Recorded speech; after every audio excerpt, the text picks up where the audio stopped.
today's video guys, i-share ko sa inyo ang paggawa ng maha blanca. Kahit wala tayong corn mackerel, condensed at saka yung ating evap, pwede pa rin guys basta mayroon kayong gata ng niyog. So ayan, gawin na natin. So ang ano natin guys, gagamitin natin ay yung nasa commercial grocery na, wala tayong mais dito. So ito na guys ang ating gagawing maha blanca. Simple lang. Ayan, so etro, pasok!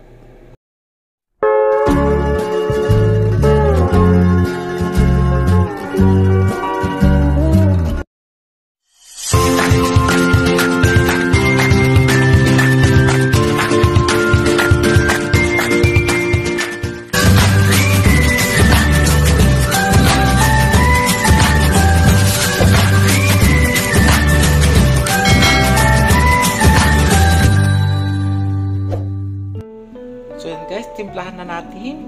Mag-ano tayo, lagay na natin yung coconut milk. Ayan. Kasi malaki ito. Half lang yung nilalagay ko. Ayan. Then, ilalagay na natin yung ating binili natin sa commercial na corn powder. And maglalagay tayo guys ng asukal na lang ang ilalagay natin. Pwede yan. Then haluin natin maigi guys. Ayan. Maganda rin ito sana kung may cheese. Tamad na akong pumunta sa Asian store. Pero okay na to guys. Simple lang ang pagluto ng maha blanca. Ayan. Simple lang guys ito. So ayan, hanggang sa madurog yung ating sugar, and mag-a-add tayo konting tubig guys, yung malamig, wag yung mainit kasi bubuo-buo yan. Ayan. Ayan, kapag nadurog natin lahat, pati yung powder guys, isasalang na natin sa apoy at hinaan lang yung apoy or yung electric steam nyo para hindi madaling maluto. Ayan. So ayan guys.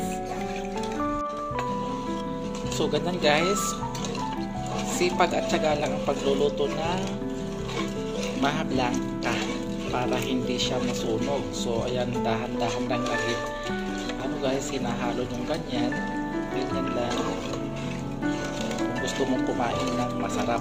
So or kahit simple lang to guys, kasi wala kulang tayo sa ingredients. Dinamihan ko na lang yung milk coconut.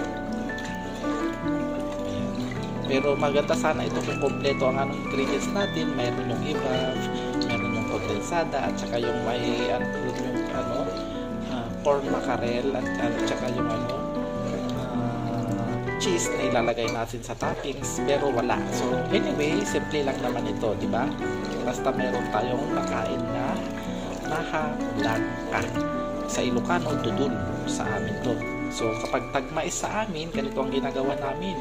Sige, kami, grid kami ng mais na yellow, din bibigay namin. Yun ang gagawin naming dudul or maha blanca.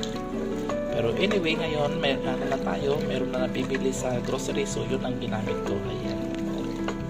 Minsan sa probinsya pa, yan, kumukuha kami ng tuyong coconut at kinukut-kut namin yun. So napakahirap noon pero masaya, sama-sama. Ngayon wala nang ganun, puro gadget na mga bata.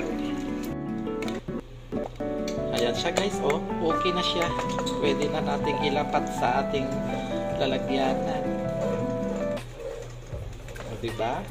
Simple lang pero okay na yan. At least makatikim ako ng maha dudul sa aming mga Ilocano ito. Ayan. Lutuin pa natin saglit at ilalagay na natin sa lalagyanan. So yan na guys, yung ating nagawa na maha blanca na simple lang or dudul sa aming mga Ilocano. Ayan. Patigasin na lang natin guys. Then ayan, ang lambot ang ganda ng pagkagawa niya. Ayan. Thank you for watching sa aking maha blanca na simple lang guys. Kulang man sa ingredients kasi wala ako. Dinamihan ko naman yung coconut milk niya, okay na yan. Ayan, sarap na panghimagas. Bye-bye!